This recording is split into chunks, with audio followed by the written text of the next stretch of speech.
In this video, we're going to learn how to evaluate double integrals using polar coordinates. So we're going to be looking at evaluating a double integral over a region D of a function f of xy dA.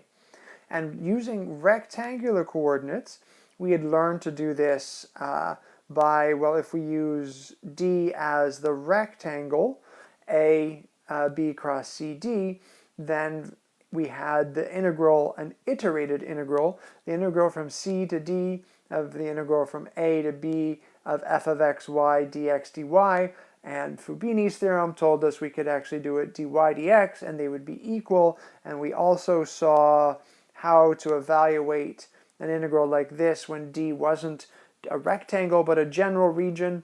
And that's all really, this is good stuff, but this is not what we need to pay attention to particularly today.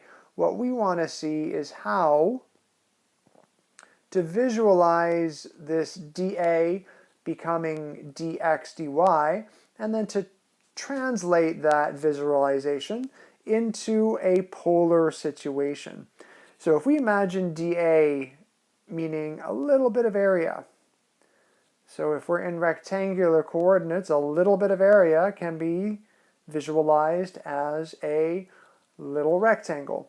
And if it's dA, then the little bit of rectangle would have sides dx and dy. And since dA is a rectangle, then length times width gives us dx dy. So this is just a really good way of thinking about it. This is why it's in a thought bubble. That's not a proof or anything of that sort, but it's a nice way of visualizing the little bit of area dA.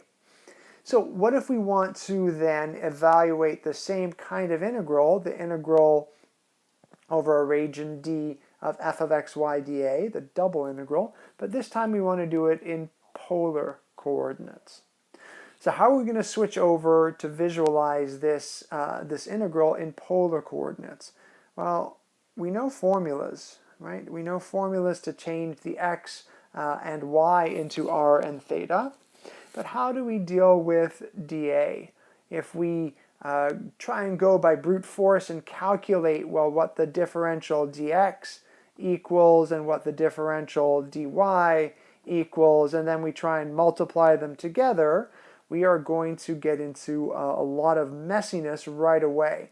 So what we're going to do instead is we're going to reimagine this dA, a little bit of area, as a polar rectangle as opposed to a rectangular rectangle. So let's take a second and look at what that would mean for a polar rectangle. So here we've got our polar graph paper, right on this side here. We've got polar graph paper where the curves coming down, these are fixed radiuses, or radii, I guess, and the lines going up, those are lines of constant angle theta. So our polar rectangle that I've drawn here, a little bit of dA, would be one grid inside that polar graph paper. And if we wanted to visualize the same kind of formula for this polar rectangle, well, I've put rectangle in quotation marks, and there's an approximately equal to sign here as length times width. Why approximately? Because some sides are curved, right? This side and this side, those are curved sides because they are following the circular path, whereas the other sides are straight. So how are we going to deal with this? Well, first of all, let's go with the easy bit, the straight side. So this straight side here, well, that's a little bit of radius changing. So that straight side is going to be dr. So let's call that the width dr, the width of this rectangle dr. The question then is, what do we do with the length? What do we do with the length? What do we do with this little bit of difference here? Well, that's getting a little more complicated because already we can see on that side it's longer than on that side. And what if we'd taken for the same dr, what if we took a little bit, what if we took from here to here, those are two very different sides than the ones that we've chosen. So there's something going on here, right? Obviously we've got a change in angle. You've got that change in angle d theta, but that's not enough. Depending on how far out on the circle we are, depending on how far out from the origin we are, that d theta, right, is going to give us different side lengths. So what's going on there? So we need to think back. We need to think back to arc length on a circle from high school. So in this situation, if you had a circle here, I've called it center C, a circle with radius r and central angle theta, when theta is in radians, then that arc length, that's a formula, actually it's the definition of radians that gives us this formula. That formula is r times theta. So if we come back over here, then if our little change of angle is not theta but d theta, then the arc length that we're looking for on those sides, if we make the approximation that this side here is approximately the same as that side, then that is going to be r, not r theta like this guy, but r d theta.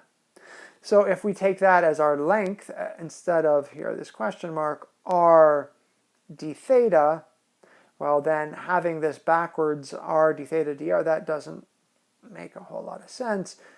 dA, it looks like, should be r dr d theta. And it actually turns out that this is right. So this is, again, not a proof. It's a way of visualizing what is going on geometrically here, but it does turn out that this is correct. dA gets replaced by not dr d theta, but r dr d theta. So if we look more specifically here, if f is continuous on a region D, which can be described, this is now a general region, it's not a polar rectangle, but it's a general polar region, which can be described as lying between theta 1 and theta 2. So these regions D, here's theta 1 to theta 2. This region is being described in terms of constant thetas, and the radius going between boundary curves h1 of theta and h2 of theta. So h1 of theta and h2 of theta. So we can imagine, my software is misbehaving here, so let's get rid of that. There's h2 of theta. So we can imagine this inequality. We can imagine this inequality right here, right? This one right there, as a radius going between two curves, right? I can imagine a radius, one radius, the smaller radius going there, and the radius going between those two boundary curves.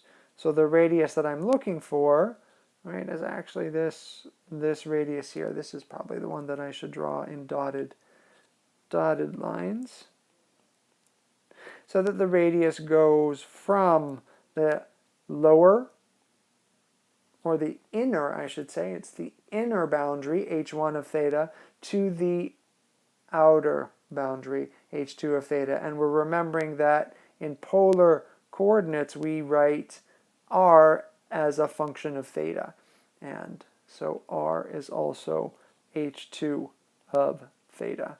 So if we can describe a region in terms of these inequalities right here, then the double integral of a region D over a region D of a function f of xy dA can be calculated as the double integral from theta 1 to theta 2 of h1 to h2 of theta and you'll see that the x value here has been replaced, right? This is our formula for x in terms of r and theta. This is our formula for y in terms of r and theta. So f of r cos theta, r sine theta, and then the dA has been replaced by r dr d theta.